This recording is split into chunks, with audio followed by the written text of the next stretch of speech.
Assalamualaikum warahmatullahi wabarakatuh. Perkenalkan, saya Adam Rio Ferdinand dari Ekonomi Syariah kelas 3D, NIM 1907211001114. Ya, pada kesempatan kali ini saya akan menyampaikan materi yakni tentang akuntansi salam bagi bank syariah selaku penjual.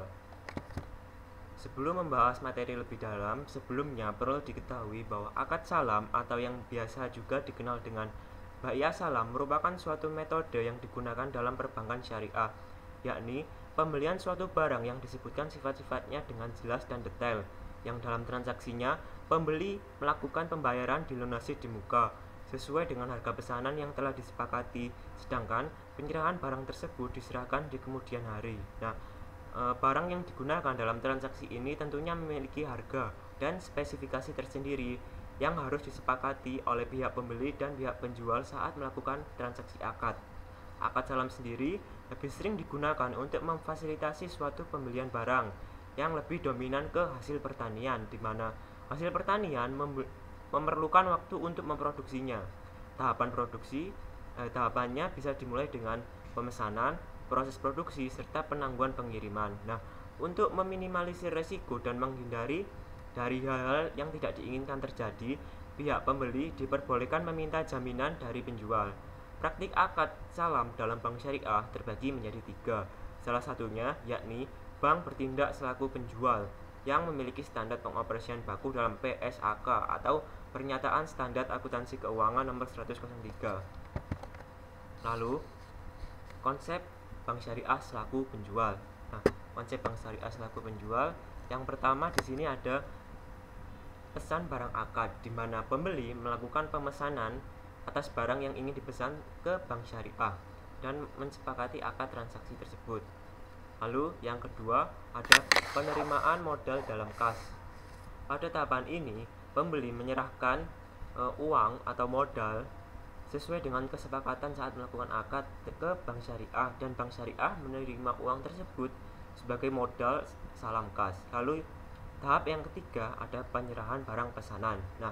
Penyerahan barang pesanan dilakukan sesuai dengan tanggal jatuh tempo yang disepakati pada awal akad, di mana bank syariah bisa memesan terlebih dahulu kepada pihak lain atau menyediakan atau mengambilnya langsung dan tanpa menunggu dari pihak lain. Jadi lebih cepat memberikannya daripada tanggal yang telah dijatuh tempokan tadi. Untuk lebih jelasnya simak contoh berikut. Di sini ada contoh transaksi.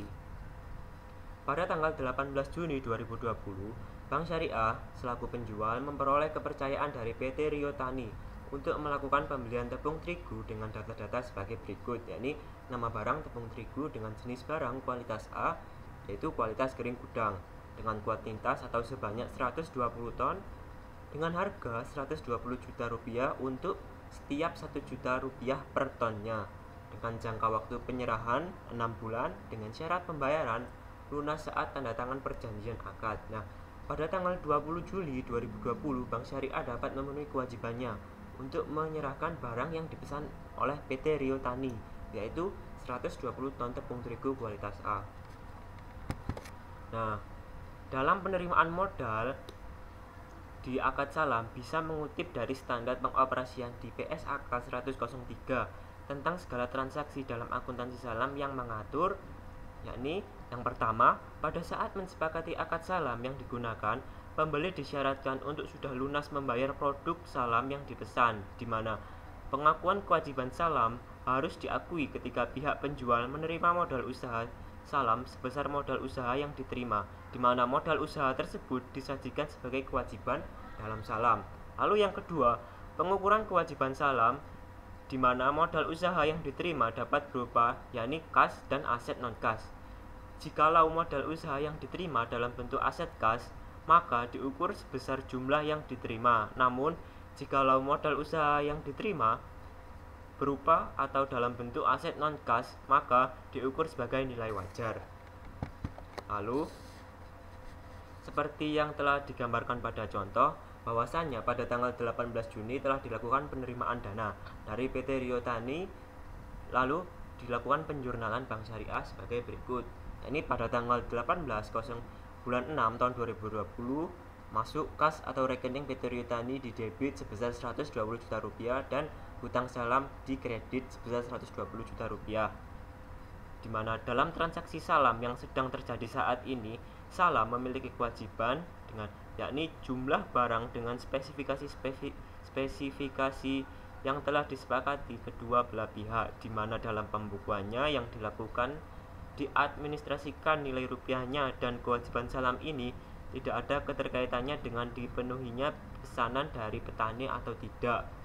Dari bentuk penjurnalan tersebut, perubahan yang ada dalam buku besar dan perubahan suatu laporan keuangan Raja Bank Syariah adalah sebagai berikut, yakni buku besar hutang salam pada tanggal 18 bulan 6 2020 dengan keterangan saldo sebanyak 120 juta rupiah masuk ke debit. Lalu tanggal 18 bulan 6 tahun 2020 dengan keterangan 120 ton tepung terigu kualitas A dengan jumlah 120 juta rupiah masuk ke kredit. Lalu neraca per 18 Juni 2020 dengan uraian hutang salam sebanyak 120 juta rupiah.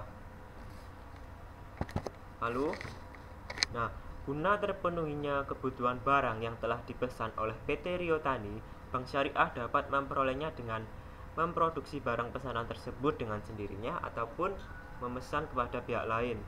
Karena barang yang dipesan PT Rio Tani adalah tepung terigu kualitas A yang berjenis kering gudang. Kering gudang itu maksudnya tersedia di gudang penyimpanan, jadi tinggal ambil dan tidak memerlukan waktu produksi. Maka Bank Syariah dapat menyerahkannya lebih awal ke PT Rio Tani. Nah, di sini ada pada proses penyerahan barang pesanan kepada PT Rio Tani, maka pada tanggal 20 Juli 2020 Bank Syariah melakukan penjurnalan sebagai berikut. Penjurnalannya pada tanggal 20 bulan 7 tahun 2020 terdapat hutang salam 120 juta rupiah masuk ke debit dan persediaan sebesar 120 juta rupiah masuk ke kredit. Nah, dari penjurnalan tersebut terjadi perubahan buku besar dan posisi keuangan tahun neraca oleh Bank Syariah, yakni sebagai berikut.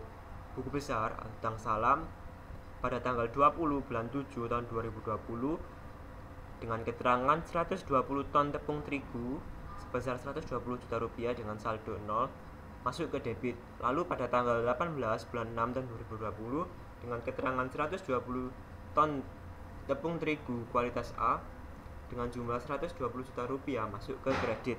Lalu untuk neraca per 20 Juli tahun 2020 dengan uraian hutang salam sejumlah 0. Nah, setelah melakukan penyerahan barang, selesailah kewajiban salam atas transaksi dari PT Rio Tani. Nah, sekian atas penyampaian materi yang dapat saya sampaikan pada kesempatan kali ini. Kurang lebihnya mohon maaf. Wassalamualaikum warahmatullahi wabarakatuh.